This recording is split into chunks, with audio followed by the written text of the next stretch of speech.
Hi everyone, कैसे हो आप सब। आई होप सब अच्छे होंगे। और IBPS PO मेंस का भी हो गया फाइनली एग्ज़ाम। और मैं अपना बताऊं तो मेरा बहुत ज़्यादा अच्छा नहीं रहा। मतलब बहुत ज़्यादा क्या, बिल्कुल भी अच्छा नहीं रहा। जैसा सोचा था वैसा कुछ भी नहीं हुआ, क्योंकि सेक्शन ए और सेक्शन बी जो था, ये सेक्शन ए 2 मार्क्स वाला था और सेक्शन बी 1 मार्क्स वाला था। और मुझे ऐसा लग रहा था कि मतलब जो 2 मार्क्स वाले थे शायद वो डुएबल थे ही नहीं, या फिर डुएबल होगा उन लोगों के लिए। मैं ऐसे नहीं कह रही हूँ कि बिल्कुल नहीं था। जिनकी प्रैक्टिस बहुत ज़्यादा अच्छी रही होगी क्वांट्स और रीजनिंग में मेंस लेवल की। और क्वांट से तो मैं कुछ एक्सपेक्ट कर नहीं रही थी, क्वांट्स और जीए से मैं ये सोच रही थी कि बस सेक्शनल कट ऑफ क्लियर हो जाए, उस लायक थोड़ा कर लूंगी। बट यहाँ तो क्वांट्स का बिल्कुल ही उल्टा हो गया। मुझे ऐसा लग रहा है कि शायद सेक्शनल कट ऑफ भी शायद मेरा क्लियर ना हो पाए। ओवरऑल कट ऑफ की तो मैं क्या ही बात करूँ। क्वांट्स में 2 मार्क्स वाले में तो मैं बिल्कुल भी कुछ भी नहीं कर पाई। और 1 मार्क्स वाले जो थे 10 क्वेश्चन थे, उसमें से ही मुझे लग रहा था कि हाँ वो थोड़ा बहुत कर सकती हूँ। तो वहाँ मेरे 5-6 क्वेश्चन हुए और 6 क्वेश्चन ही हुए टोटल मेरे। शायद हाँ 6, इतने ही हुए, 6 ही हुए। और रीजनिंग में हुआ क्या, रीजनिंग में मुझे लगा कि सेक्शन ए जो होगा उसमें अगर एक आध छोटी सी कोई पजल होगी या फिर जो भी मिसलिनियस के होंगे, मैं सेक्शन ए वाले अटेम्प्ट करूंगी पहले। पर वो देख के लगा नहीं कि वो स्टार्टिंग में अटेम्प्ट करना चाहिए। और वहाँ मैं थोड़ा कंफ्यूज हो गई। फिर मैं सेक्शन बी पे गई, वहाँ क्वेश्चंस देखे। ब्लड रिलेशन था, ब्लड रिलेशन तो कर लिया था मैंने। और उसके बाद में कोडेड इनइक्वलिटी था। मुझे लग रहा था कि हाँ कोडेड इनइक्वलिटी मैं बाद में कर लूंगी। और मैं सोचा कि पहले कोई पजल कर लेती हूँ, थोड़ा दिल को सुकून मिल जाएगा कि हाँ 2 मार्क्स वाले कुछ कर लिया या फिर पजल के कर लिए, तो 4-5 क्वेश्चन हो गए हैं। और मैंने सिटिंग अरेंजमेंट का एक क्वेश्चन उठा लिया जो कि था ब्लड रिलेशन भी था उसमें, और 10% जो 2 रो में बैठे हुए थे, साउथ और नॉर्थ फेस करने वाले। और वो वाला क्वेश्चन अटेम्प्ट नहीं करना चाहिए था शायद, क्योंकि वो हो भी नहीं पाया और ना मैं कर पाई। उसमें बहुत ज्यादा टाइम वेस्ट हो गया। फिर मैं दूसरी पजल पे आई तो दूसरी पजल भी मुझसे सॉल्व नहीं हो पाई। पता नहीं ऐसा क्या, एक क्वेश्चन खराब होता है ना, ऐसा लगता है कि फिर पूरा ध्यान उसमें चला जाता है। मेरे साथ तो ऐसे ही होता है। इसलिए मैं स्टार्टिंग में वो क्वेश्चन अटेम्प्ट करती हूँ जो मैं कर सकती हूँ। बट यहाँ पे आज मेरी बहुत बहुत ज्यादा गलती हो गई। रीजनिंग में मैं एक्सपेक्ट कर रही थी कि 15 से 20 कर लूंगी, इतना तो एटलीस्ट हो ही जाना चाहिए। मिसलेनियस वाला भी कर लूंगी। और रीजनिंग में हो ही पाए मेरे 10 क्वेश्चन, वो भी एक एक नंबर वाले थे। शायद 2 मार्क्स वाले में देखा मैंने कोडिंग डिकोडिंग आ रखी थी, और जो पजल आ रखी थी वो तो मैंने छेड़ी नहीं, क्योंकि मुझे लग रहा था कि जब 1 मार्क्स वाले मुझसे नहीं बन रहे तो फिर 2 मार्क्स वाले क्या बनेंगे। वो थोड़ा बहुत पढ़ा था मैंने, सॉल्व नहीं किया था, उसे सॉल्व करके नहीं देखा था। थोड़ा बहुत पढ़ने से लगे मुझे नहीं हो पाएगा शायद, और टाइम वेस्ट करके कोई फायदा नहीं। फिर मैंने कोडिंग डिकोडिंग देखा तो बहुत उसमें भी टाइम गया मेरा, और वो भी नहीं हो पाया। और फिर मुझे बाद में रिग्रेट हो रहा था कि मैं कोडेड इनइक्वलिटी कर लेती इससे बढ़िया, क्योंकि मैंने वो मार्क फॉर रिव्यू कर रखा था बाद में करने के लिए, और बाद में टाइम ओवर हो गया था। तो रीजनिंग में मेरे 10 अटेम्प्ट हुए। सेक्शनल कट ऑफ भी मुझे नहीं लगता कि निकलेगा। तो रीजनिंग में तो बहुत ही बुरे अटेम्प्ट हुए मेरे। मतलब बाकियों के हिसाब से, बाकियों का भी देखा मैंने तो 15 लोग कर रहे थे, 15 से ज्यादा भी कर रहे थे। किसी किसी ने शायद 20 से ऊपर भी किए होंगे।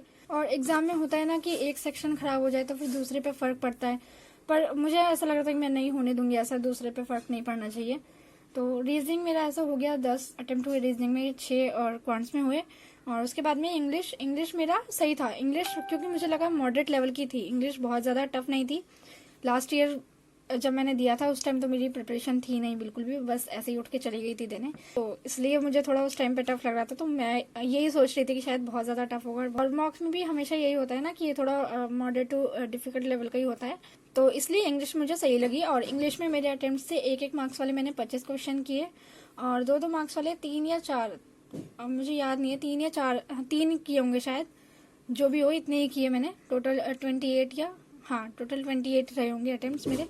और हाँ जीए, जीए मैं ऑनेस्टली बताऊँ, मैंने करंट अफेयर्स बहुत बहुत अच्छे से नहीं पढ़ा था। मुझे लग रहा था कि करंट अफेयर्स का हमेशा अनएक्सपेक्टेड रहता है, कितना भी पढ़ लो मतलब अनएक्सपेक्टेड क्वेश्चंस आते हैं। सो मैं इसलिए बहुत ज्यादा भी उसमें टाइम नहीं दे रही थी और बहुत कम भी नहीं दिया था। एग्जाम से 2-3 दिन पहले इतनी एंजाइटी हो रही थी, नर्वसनेस हो रही थी, ऐसा लग रहा था कि सब भूल रही हूँ जो भी पढ़ा है। तो मुझे ऐसा लगता है यहाँ पे थोड़ा मुझे अपनी गलती लग रही है, रिग्रेट हो रहा है कि अगर जीए में थोड़ा और अच्छे से पढ़ लिया होता करंट अफेयर्स तो थोड़े अटेम्प्ट अच्छे हो सकते थे यहाँ पे। और बट मैंने ऐसे तुक्के वगैरह नहीं लगाए ज्यादा, 12 क्वेश्चन ही अटेम्प्ट करे मैंने। बाकी लोगों ने काफी अच्छे अच्छे अटेम्प्ट करे हैं, देखा है मैंने 20+ भी करे हैं। तो इतना टफ नहीं रहा था जीए सेक्शन जितना एक्सपेक्ट कर रहे थे हम लोग। क्वांट्स उसकी जगह टफ आ गया। अब देखते हैं क्या रहता है कट ऑफ। मुझे तो ऐसा लगता है कि सेक्शनल कट ऑफ भी नहीं निकलेगा। ओवरऑल कट ऑफ की मैं क्या ही बात करूं। और मुझे टेंशन इस बात की हो रही है कि मुझे मतलब एग्जाम अच्छा नहीं गया पर दुख नहीं हो रहा। पता नहीं क्यों मैं इतनी चिल्ड आउट हूँ, समझ नहीं आ रहा। जैसे पहले होता था कि मैं एग्जाम अच्छा नहीं हुआ, प्री भी अच्छा नहीं हुआ तो मैं थोड़ा टेंशन में आ जाती थी, घबरा जाती थी। अब पता नहीं क्यों ऐसा लग रहा है। एग्ज़ाम से 2-3 दिन पहले तो बहुत डर लग रहा था, कैसा होगा कैसे नहीं होगा एग्ज़ाम। बट एग्ज़ाम से एक दिन पहले से मैं इतनी चिल्ड आउट हूँ और बिल्कुल टेंशन फ्री कुछ। और अभी एग्ज़ाम भी ख़राब हो गया, तब तो टेंशन होनी चाहिए, दुख होना चाहिए, कुछ भी नहीं हो रहा। समझ नहीं आ रहा कि पता नहीं क्या हो रहा है, अजीब सा लग रहा है थोड़ा। बट जो भी होगा देखा जाएगा। और हाँ, डिस्क्रिप्टिव मैंने लेटर जो था एडिटर वाला किया था, जो एडिटर को लेटर लिखना था वाटर हार्वेस्टिंग के लिए आर्टिकल, वो लेटर मेरा ठीक ठाक हो गया था। और ऐसे मैंने एजुकेशन वाला जो था, एजुकेशन सेक्टर का क्या इम्पैक्ट पड़ता है इकोनॉमी पे, तो उस पर लिखा था मैंने। ऐसे भी ठीक ठाक हो गया था मेरा। और जब मेरा पूरा ऐसे हो गया था तो 1-2 लाइनें बची थी, मुझे लगा कि 1-2 लाइन और लिख देनी चाहिए। मैं सोच ही रही थी कि लिखूं कि नहीं लिखूं, इतने में वो टाइम ओवर हो गया। मैंने टाइम पे ध्यान नहीं दिया था। बट ऐसा कुछ छोटा नहीं कि कोई स्पेलिंग मिस्टेक हो, मैं साथ साथ चेक करती जा रही थी, क्योंकि मुझे पता था बाद में इतना टाइम नहीं बचेगा, तो इसलिए मैं साथ साथ ध्यान देती जा रही थी स्पेलिंग्स वगैरह पे। बट अगर बाय चांस कोई छूट भी गया होगा तो शायद पता नहीं। और ऊपर से वहाँ बाकी जो एस्पिरेंट्स होते हैं इतनी स्पीड में टाइपिंग करते हैं, तो उनको देख के भी थोड़ा डिस्ट्रैक्शन होता है कि इतनी जल्दी जल्दी टाइपिंग कर रहे हैं। मेरा तो कुछ भी अच्छी टाइपिंग नहीं है। और बाकी जो भी था ठीक ठाक हो गया। और मुझे लास्ट में ऐसा लग रहा था कि मेरा ऐसे सेव नहीं हुआ और खाली लेटर सेव हुआ है। बट देखा जब बाद में, तो वहाँ पे ऐसे और लेटर ऑटोमेटिकली सेव हो गया था। तो ओवरऑल मेरा इंग्लिश ही ठीक रहा, डिस्क्रिप्टिव भी और वैसे भी। बाकी 56 अटेम्प्ट्स रहे मेरे टोटल। और टोटल 56 ही थे। मैं थोड़ा इंग्लिश में कंफ्यूज हूँ कि इंग्लिश में मेरे 28 थे कि 29 थे। बाकी पर जो भी है, मुझे ऐसा लग रहा था कि सेक्शन ए और सेक्शन बी जो, मैं थोड़ा खुश थी इसको लेके कि चलो 2 मार्क्स वाले जो क्वेश्चन है वो अब अलग पता चल जाएंगे, तो पहले वो सॉल्व करेंगे। बट यहाँ पे मुझे ऐसा लग रहा है कि शायद इन्होंने सेक्शन ही बनाए हैं, ऐसा था कि उसमें से कुछ अटेम्प्ट ना किया जा सके, ज़्यादा अटेम्प्ट ना किया जा सके।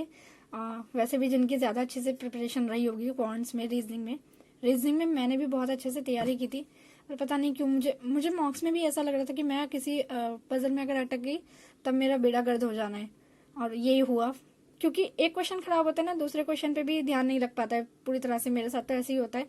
सो बस रीजनिंग में थोड़ा ज़्यादा मुझे रिग्रेट है कि यार अगर थोड़ा एक पजल सॉल्व हो जाती और वो कोडेड इनइक्वालिटी हो जाते तो मेरे भी थोड़ा 15+ अटेम्प्ट हो जाते। बट क्या ही कर सकते हैं, अब क्या ही फ़ायदा रिग्रेट करने से, जो होना था हो गया। और समझ नहीं आ रहा क्या हो रहा है। SBI क्लर्क में पहले सेंटर वाला सीन हो गया और अभी IPS PO मेंस भी खराब हो गया।